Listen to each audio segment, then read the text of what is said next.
वह एक प्राचीन कछुआ था जिसने हजारों सालों तक नदी में तपस्या की थी। उसकी थूक की एक बूंद किसी को फिर से जवान बना सकती थी और उसके नाखून से मरा हुआ इंसान जिंदा हो सकता था। वह अपने हाथ के इशारे से मौसम बदल सकता था और तूफान बुला सकता था। इतनी महान शक्तियां होने के बावजूद उसने स्वर्ग जाने की कोशिश नहीं की, बल्कि उसने खुद को इंसानों के हाथों में सौंपने के लिए जानबूझकर पानी से बाहर आकर पकड़ा जाना स्वीकार कर लिया। इतना बड़ा और अनोखा जीव देखकर गांव के लोग डर गए।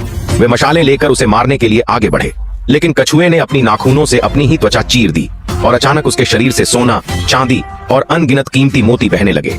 फिर उसने अपनी जादुई शक्तियां भी दिखाई, जिनसे वह बूढ़ों को जवान बना सकता था और मरे हुए लोगों को जिंदा कर सकता था। जो जीव पहले गांव वालों को डराता था, वही अब उनका भगवान बन गया। उसे एक भव्य मंदिर में स्थापित किया गया और उसकी पूजा होने लगी। कछुआ भी इससे प्रसन्न था।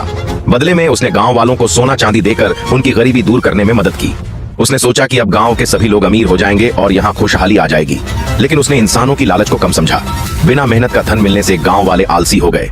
यह देखकर कछुए ने एक नया नियम बनाया कि अब से जो भी सोना मोती चाहता है, उसे बदले में मछलियां चढ़ानी होंगी। उसे लगा कि इससे गांव वाले लालच छोड़ देंगे, लेकिन उल्टा हुआ।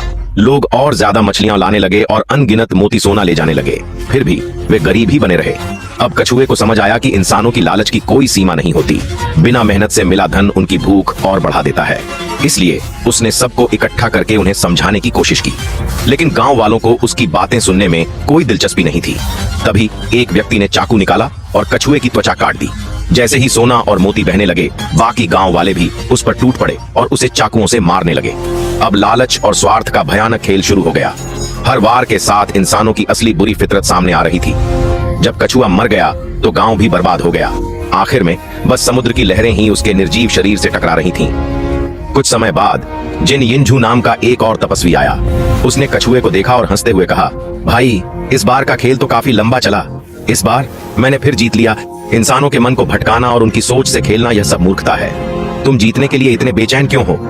अगर जीत नहीं सकते तो फिर इंसानों के कर्म और भाग्य का क्या मतलब? असल में यह सब एक शर्त थी।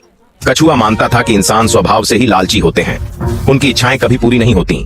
वे हमेशा ज्यादा धन, ताकत और सुख सुविधाओं के पीछे भागते रहते हैं और इसी दौड़ में वे खुद को भूल जाते हैं।